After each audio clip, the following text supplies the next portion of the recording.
In this episode, let's answer the following questions. Number 1, what does moods of verbs mean? Second, what is the meaning of imperative mood? Third, what are the 3 indicative moods of verbs? Our last question for tonight, your greatest takeaway, how to understand Tagalog verb conjugation. Are you ready? Let's begin.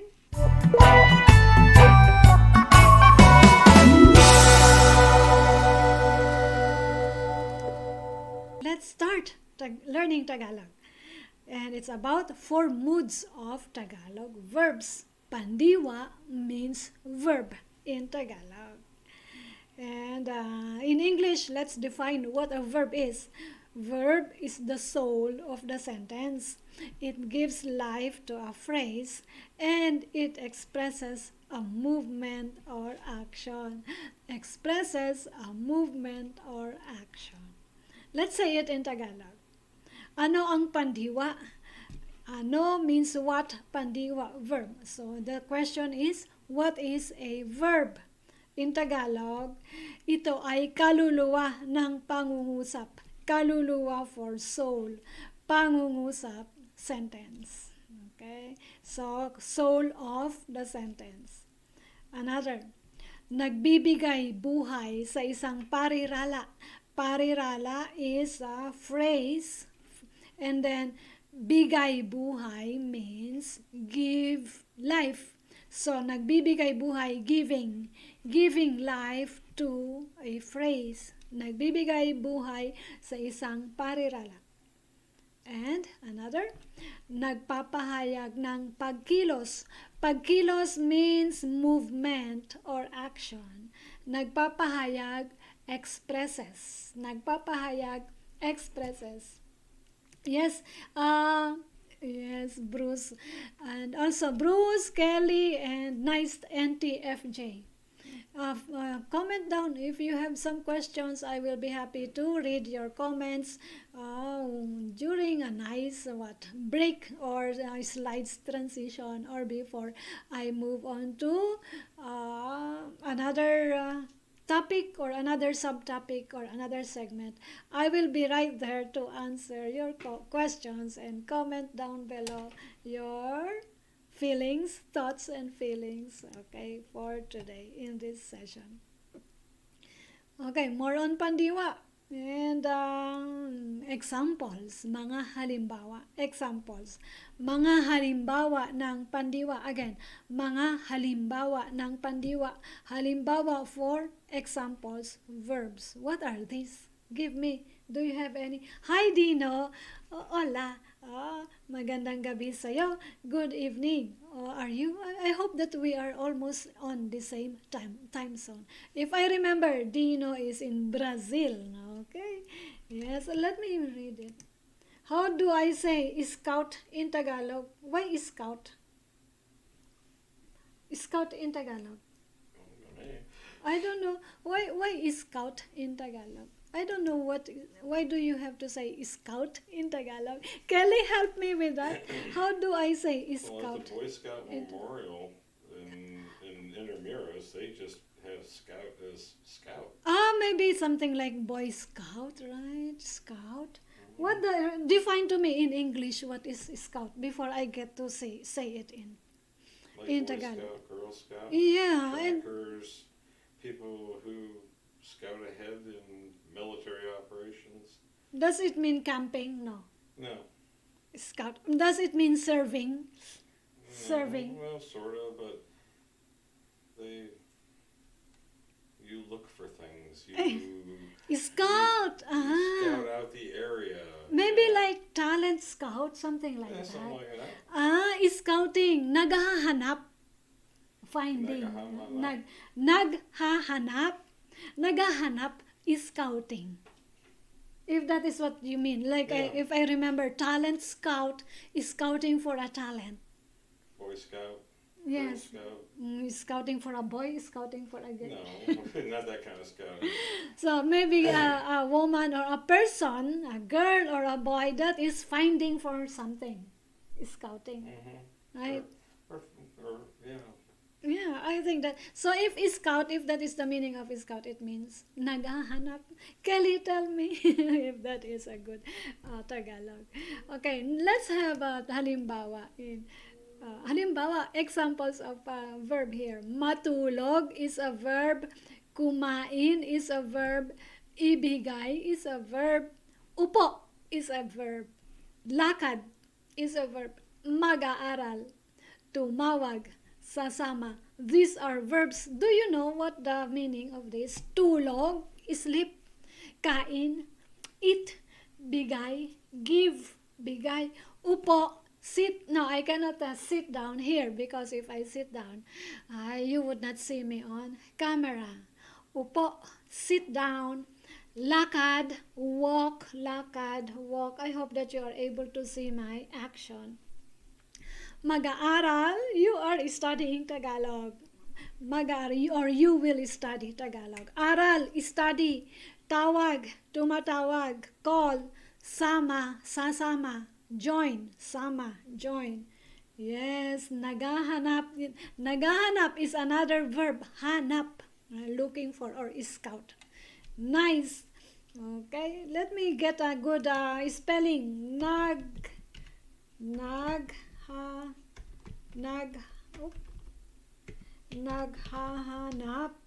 Yes, that is a good spelling of naghahanap. Scouting, present tense. This time we have indicative mood of verb. Next slide. Let me check my screen if my screen is good. I think that my screen is good. And here you go. In English, the panagano ng pandiwa. Panagano ng pandiwa means mood of verb. The mood of verb introduces what the speaker means to express. What the speaker means to express in Tagalog. Let's define ano ang panagano ng pandiwa. What is a mood of verb? Or maybe it's nice to say, what does a mood of verb mean? Right? Okay. In Tagalog, ang panagano ang nagpapakilala kung ano ang ipinapahayag ng tagapagsalita. Panagano, mood, nagpapakilala, expresses or introduces. Kung ano, what, ipinapahayag, expresses, and then tagapagsalita for speaker. Okay? Ang panagano ang nagpapakilala kung ano ang ipinapahayag ng tagapagsalita. Let's have more talk on panagano or mood of verb. Here you go. First panagano, first mood. We have the first mood. Pawatas. There's no aspect of time nor person. You don't need to think about who does it when that action was taken place, right? And then in English, it's the same. It's like saying to plus verb. So in Tagalog, we are learning Tagalog. Matulog. Matulog is the same as saying to sleep. Kumain is the same as saying to eat. Ibigay is like saying to give. So there's no aspect of time nor person. Okay, next mood. Pautos. Pautos means issuing a command. Upo. I'm telling you, upo. So I'm issuing a command when I tell upo. Okay, another pautos, issuing a command. Kumuha. Kumuha is in pautos mood. Aralin is in pautos mood. Pawatas in English is infinitive. Pautos in English is imperative. Therefore, matulog, kumain, ibigay, those are infinitive form of Tagalog verbs. Upo, kumuha, aralin. These are imperative form of verbs. Another, we have paturol in Tagalog. In English, paturol means indicative. With this mood of verb, we have aspect of time. What are these aspect of time? We will talk about on the next page. Example, we have tatawag. Tatawag is a future tense. Natutulog is currently happening. Kinain, it was done. Okay, so tatawag will call in the future. Call in the future. Natutulog is sleeping, currently happening. Kinain, ate. Ate, it was done. And then next, so it means an indicative mood. These verbs, the previous verbs that I was presenting. Next, last group in Panagano or mood of verb, pasubali. Pasubali in English means subjunctive. Pasubali. It has something to do with the concept of a wish, proposal, suggestion, or imagined situation. Later, I will give you example on pasubali. Okay, let me check your comment. Yes, he said, maraming salamat po. Walang anuman, Dino. Next, and here you go. Before I proceed, and to people who appreciate our content, our channel, our Facebook group, support this channel and get a copy. If you want to get a copy, you want to learn more while you are alone, and you have a good reference, be my patron on Patreon so that you would be able to download PDF copy of these presentations that I share with you here on YouTube. Yes, and if you want to get there, this is the link, patreon.com/aralinworld. patreon.com/aralinworld. Okay, let's proceed. Mga panahunan. Mga panahunan. Repeat after me. Bruce, can you say it? Panahunan. Panahunan. Yes, panahunan. Panahunan means indicative or the indicative mood itself. So when we talk about indicative mood, there is an aspect of time. So past tense, it was done, present tense, currently happening, and then future tense, contemplative. Okay, mga panahunan ng pandiwa, aspects of time. Pangnagdaan. Pangnagdaan, one example, incomplete sentence. Kumain ako ng turon kahapon. Pangnagdaan in English, past tense. Kumain ako ng turon kahapon. Did you get that, Bruce? What does it mean? Kumain ako ng turon kahapon. Patron. I ate turon. Ako for I. I ate turon. Kahapon, yesterday. Mm-hmm. Yesterday. In English, I ate turon yesterday. Now, another aspect of time, pangkasalukuyan. Pangkasalukuyan means present tense. One example, nagtuturo. Nagtuturo ng Tagalog si Albine, which is true today. Nagtuturo ng Tagalog si Albine. Currently, you are watching this video. Nagtuturo ng Tagalog si Albine. Hit the subscribe button. Don't forget. And also the like button. Okay? Next, and in English, Albine is teaching Tagalog. Good. Let's proceed. Another indicative mood. Panghinaharap. Okay, that can be tongue twister, right? Panghinaharap. Sasama ka ba sa amin? Sasama ka ba sa amin? So that means Are you contemplating on joining us? That is what it means by that, the mood. Or will you join us? Sasama ka ba sa amin? Or yes, is that what it means? It has to happen later, right? Okay, no question for today. Recall Kelly, right? You are recalling this grammar thing. Very interesting grammar. Are we doing fun on grammar? Remember, aspects of time, pang nagdaan, pang kasalukuyan, pang hinaharap.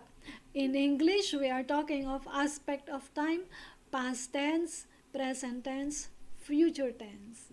It's important, remember, because the succeeding episodes we will be conjugating verbs. Next, these are some examples that I'm presenting to you. Pawatas, if you remember, pawatas means infinitive in English. So base form of the verb. Again, no aspect of time, no aspect of person. It doesn't matter who does it or when the action was taken. Mabilis kumain ang kapatid ko. Mabilis means fast. Kumain means to eat. Kumain ang kapatid ko. So, if you translate this in English, you cannot come up with the verb infinitive to kumain, to eat here. Because if I would like to translate mabilis kumain ang kapatid ko, my brother or sister ate fast. Okay? My brother or sister ate fast. Mabilis kumain. Ate fast. Now, because in English grammar, to is the infinitive, so there is no to eat. You really just cannot translate word for word. I am always being repetitious. Do not translate Tagalog sentence word for word. Also, same thing in English. Do not translate English into Tagalog word for word. Especially, we are talking of pawatas, no aspect of time, no aspect of person. Mabilis kumain. We are focusing on the verb kumain. Means no aspect of time. Masayang, regardless whether that brother or sister was eating yesterday, last year, last month, it means eating fast. Kumain. Regardless if he or she is eating today, base form, kumain. Another example, masayang mag-aral ng Tagalog. Masaya means happy, mag-aral, to study Tagalog. So how do we want to translate this in English? It means it is fun to study Tagalog. Oh, it's good. You have to use to study here. Bruce, did you follow? Do you like my presentation with infinitive here? Yeah, it's okay. Oh, you're not convinced. Yeah, it's fine. It's good. You're just Just messing with it. Masaya. You distract me. I hope that you are joking. I am joking. Okay, and then how many people are watching? Comment down below if Bruce is being honest or not. What do you think? Okay, again, masayang mag-aral ng Tagalog. The way I would like to translate that in English, it means it is fun to study Tagalog. Or you hear me? I said the word to study, infinitive. To study Tagalog. Good. We're good here. Okay. Next, let's move on. Next mood of verb, pautos. Okay, this is how you would like to say it. Pautos, again, remember, pautos means issuing a command or asking for a favor. Right? Or yes, maybe I can also say it in a polite way. It's also nice to say it in a polite way. Pautos kumain ka ng marami. So you are telling another person what to do. Kumain, you eat plenty. Plenty. I don't know how to say. You eat plenty. Okay. Plenty. Plenty. I don't know really when to silence the T and when not. Okay. Well, plenty. Okay. More natural to me. Plenty. Kumain ka. It means you eat. Kumain ka. Ng marami means plenty. Marami. Plenty.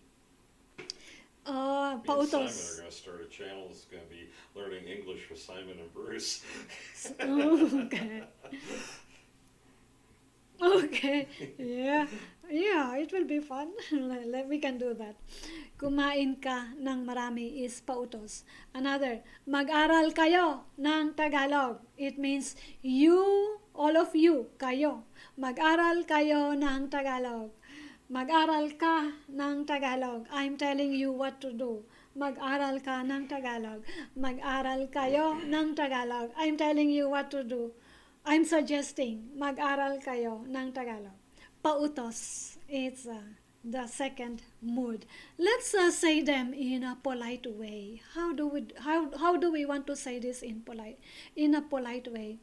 Kumain ka, kayo is a nice pronoun to use here, even if I am talking to just one person, or you, or whoever is the speaker. Kumain kayo ng marami. That is polite. Kumain kayo ng marami if you are talking to a senior, to your grandma, to your grandpa, to your parents. Kumain, or you can also say, kumain po kayo ng marami. Kumain po kayo ng marami. You can also say kumain. Kumain ka po ng marami. Kumain ka po ng marami. Okay? Ka po. Po kayo. So when you want to use the word ka with po, you say kumain ka po first. Po, ka first before po. If you want to use the word kayo, you use the kumain po kayo. So po first before the pronoun if that is kayo. Pronoun first before po if that is ka. Kumain ka po ng marami. Kumain po kayo ng marami. Or mabuti. Mabuti means, what is mabuti? Good. Or no, kumain ng marami is good. Mag-aral kayong mabuti. Mag-aral po kayong mabuti. Mabuti means good. You study hard. Hard is also mabuti when you mean study. Mabuti is good and hard. Yes, it depends on the context here. If you are describing mag-aral, mabuti, it can be interpreted as hard. You study hard. And then if you say kumain kang mabuti, it means you eat well. You see the difference? Or you eat hard. Huh? Or you eat hard. Is it also good? Is it also a good English? No. Right, so that's why you cannot translate it directly. It just depends on culture, how the culture say it. How can one word have two entirely different meanings? No, it doesn't really mean two different meaning in Tagalog. Well, one's good, the other's hard. It's the context. It's the context, not meaning. So what comes before and after? Because what comes before and after? No. It's what comes before and after that determines what mabuti means. Okay, yes, a good question based on a Westerner. And also a lot of Westerners. I'm speaking to a Westerner. Please, if you want to study Tagalog, forget your language. Forget English. Well, yeah, forget how you want to say it in English. I totally agree with that. I'm just asking, how can mabuti have two? Mabuti. Mag-aral kayong mabuti means you study hard, right? And that is how we want to say that in Tagalog. Okay, so it doesn't mean hard like the hard wooden floor.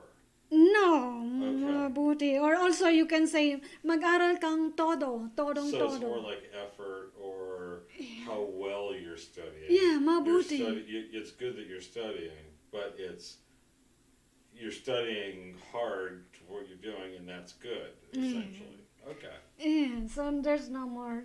Kelly, are you listening on our discussion here with Bruce? So I hope you know what it means. Mag-aral kayong mabuti, which means you study hard.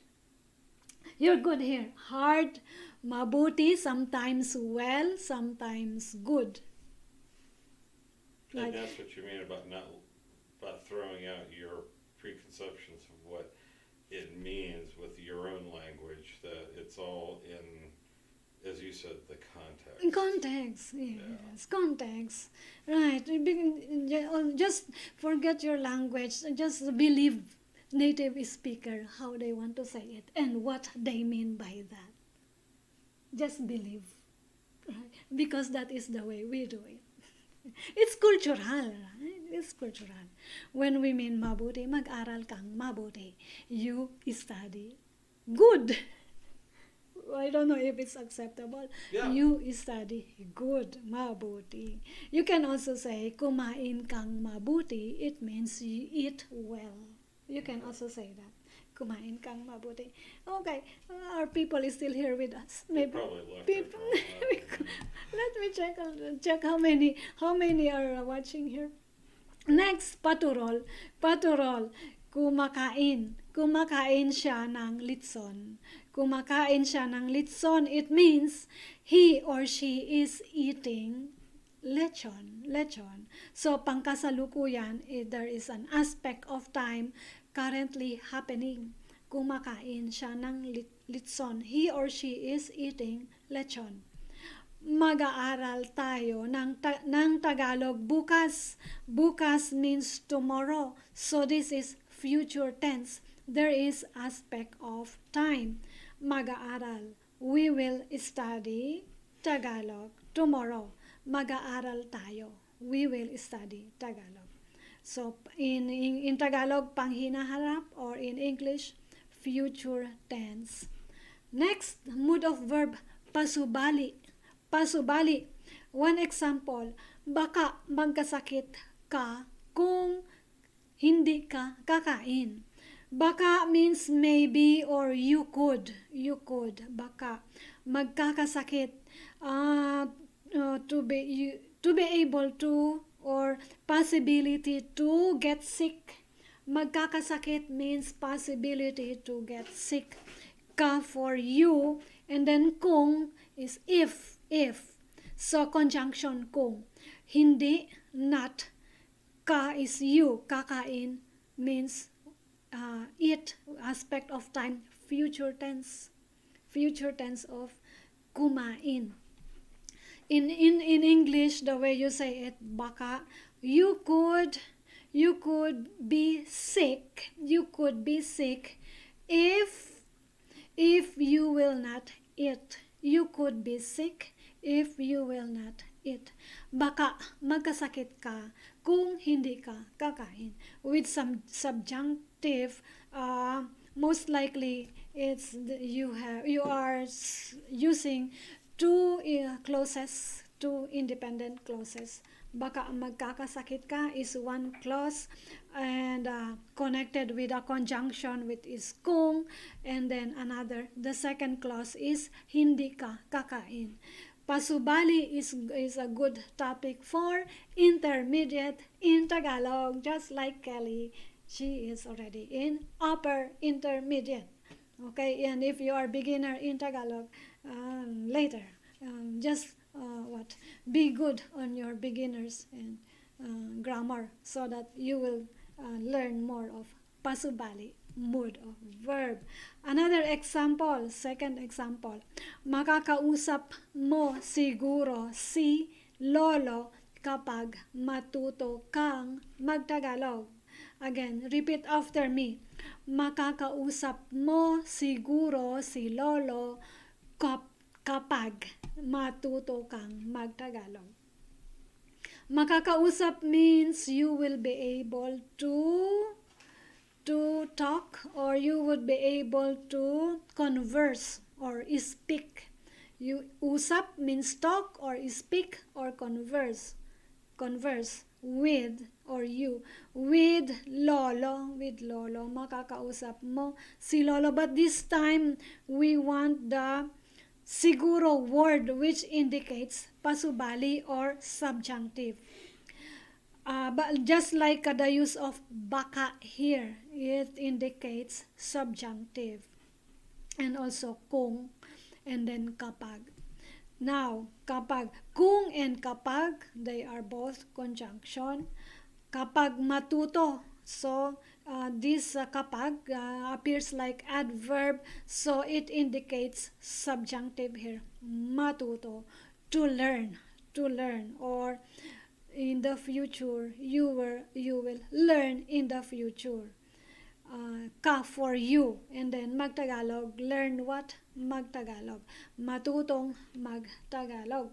So these are just couple of examples of subjunctive verbs. So this group, this mood is good for intermediate. If you are a beginner, don't worry too much. If you are beginner, please concentrate on first three: pawatas, pautos, paturol.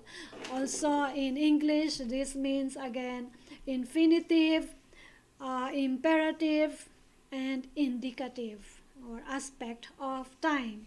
Are we good? And are you here with me? Comment down below if you are enjoying or are you sleeping? I hope you're not sleeping. Tell me if you're not sleeping. I am also expecting people to write down, keep your notes, or update your notebook, right? And here are notes for you. And then what's next? Yes, Boy Scout in Tagalog, as he is asking that. But before I answer what is Boy Scout in Tagalog, again, let me remind you, please subscribe to this channel if you are enjoying or if you benefit from my lessons. Yeah, Boy Scout in Tagalog. Let's not translate Boy Scout in Tagalog. Filipinos know what Boy Scout mean, right? And maybe, it's weird, Dino. Let's not translate in Tagalog, Boy Scout. Boy Scout is just good. Or you can just write it in Tagalog form. I don't know. Yes. Well, he's asking you what it is, but like I said before, a Boy Scout, there at the memorial for the Philippine Boy Scouts in Amuros, they just call them Boy Scouts. Yeah, just Boy Scout. Maybe then the good way in Tagalog form is this, Boy Scout. There you go, Boy Scout in Tagalog spelling. Yes, nice tasting you are not sleeping. Hindi pa siya natutulog. Umaga dyan sa inyo. And yes, Kelly, you are still here. Boy Scout in Tagalog, Kelly, huwag na nating i-translate sa Tagalog ang Boy Scout. Okay, now here you go. Yes, Kelly, Dino, and nice tasting. And Bruce, let's have a quiz, short quiz today. What is kumain in English, Bruce? And don't say yet. Maybe score yourself. Obrigado. Why obrigado? Later, I will return to you, Dino. Let's do the quiz first. After the three questions or the answer, after this segment, I'm going to return to you. What is kumain in English, Dino? What is kumain in English? Answer this. There are two possible answers. A, eating. B, eat. C, to eat. D, ate. Okay, what is kumain in English? Eating, eat, to eat, ate. Bruce, what is your answer? You said I'm not supposed to tell. Yeah, don't tell. And then yes, how many you would score yourself, right? I will tell you the correct answer after the three questions. And yes, and next question. What is to study in Tagalog? What is to study in Tagalog? A, magbasa. B, lumakad. C, mag-aral. D. Matalino. Let's repeat. What is to study in Tagalog? A. Magbasa. B. Lumakad. C. Mag-aral. D. Matalino. Bruce, do you have answer? Yeah, good. Next, the last question now. Okay, let's see. And another question. Which of the following is in imperative mood? Which of the following is in imperative mood? A. Nagbabasa. B. Lumalakad. C. Nag-aral. D. Upo. Again, which of the following is in imperative mood? Nagbabasa, lumalakad, nag-aaral, upo. Bruce, do you have answer? What are your answers and how many are correct? Let me see. Nice tasting has the answer. Maybe first question You he gotta tell said, us the answer so we can score ourselves. yeah, B or D. I like to read. Okay, I'll tell you. Nice tasting. How many correct answers he gets? Okay, nice tasting. Are you a he or a she? Tell me. Okay, okay. It's difficult to speak English if I don't know the gender. Okay, D. We say Shah. Sure. It's hard to say sure when I am saying it I'm speaking in English. Now, let's proceed. And yes, hooray! And let's celebrate our sponsor today. Who is our sponsor today? Kelly! Clap your hands. Yay, Bruce, Kelly. maraming salamat, Kelly. And then you are our sponsor today through Buy Me a Coffee. Yes, and be like Kelly, any one of you there, be like Kelly. Find the link down in the description below. Okay, and then you would see Buy Me a Coffee link. Yeah. Nice tasting NTFRJ. NJ. And NTFRJ is a he. Okay, you're a he. Yay. Yes, and let's proceed. Thank you for telling that. Nice tasting. Let me see how many. Kelly, how many are your answers? Let me see. And of course, let me remind of before the correct answer. Let me remind you that we are on podcast. Download any of your favorite podcast app. Look for Tagalog with Albine. Right? Thank you. Let's find the correct answer. Bruce, what is your answer in question number 1? Question number 1, nice tasting. You only get one correct answer. You only got, your B is wrong. It should be C, right? Yeah. What about you, Bruce? Well, I had C, but Uh, I'm wrong on the last one. Okay.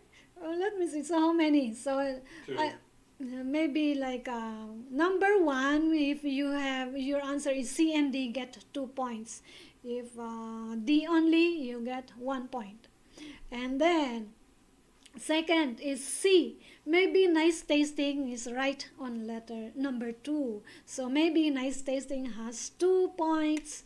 And then nice tasting got correct on question number 3. Maybe you got 3 points. Nice tasting. How about you, Bruce? How many? 2.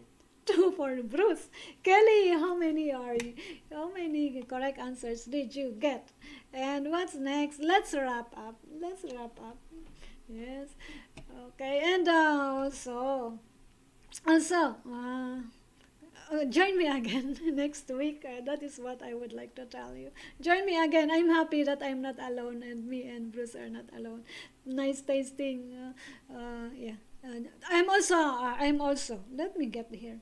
I'm also inviting you. Nice tasting. If you want to join, you are in Asia? Maybe that means tonight or Friday, Saturday night, your time. Join us on group coaching. Find the link few minutes before time tomorrow. Tomorrow my time because we are in the US. So after we got Saturday night his time. yeah, Saturday night. So before Philippine time. Let's refer to Philippine time. Before 10 o'clock. Okay, a few minutes before 10:10 tomorrow or Saturday. Find the link in our Facebook group coaching call session 1. Okay, and if you are in USA and in another in Europe, just like Simon and Annalise, I will see you tomorrow. Okay, tomorrow, which means I am in the US, so next day here for me because it's Friday here. Okay, let's proceed. Wrap up, or maybe I need to return here. I just have to say the in this episode you learned what moods of verbs means, right? Next, you learned what imperative mood means. You learned the 3 moods of Tagalog verbs. And also, of course, I would like to tell you that these moods of verbs are very important. This will help you understand how to conjugate Tagalog verbs. That's why I have to present this to you in this episode, because in the coming episodes we will be studying verb conjugations, and there are lots and lots of those. And these verb conjugations are good for beginners in Tagalog, intermediate in Tagalog, and of course upper intermediate in Tagalog. And those are very important. Bruce, message? Join us tomorrow. Yes, and maraming salamat po. They say, wala pong anuman, and I've got to go. What else do I need to present? And the coming episodes will be more on affixes, but we will be focusing on verbs, mga pandiwa. Affixes para sa mga pandiwa. And what shall I say? I'm sending... okay, before I go, I was telling Dino, you still here, Dino? Did you participate in our quiz? How many right answers did you get? Dino, why did you get?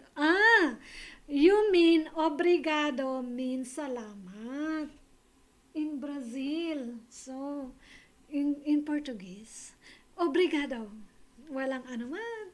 That's what he means. Obrigado, salamat. Yeah. Good to know. Obrigado means salamat. And maybe Kelly, gracias. Gracias. Yeah, opo. Gracias. De nada. Okay, that is a good reply. And I'm sending love, healing, protection, light, joy, your way. Maraming salamat po. Magkita tayo muli.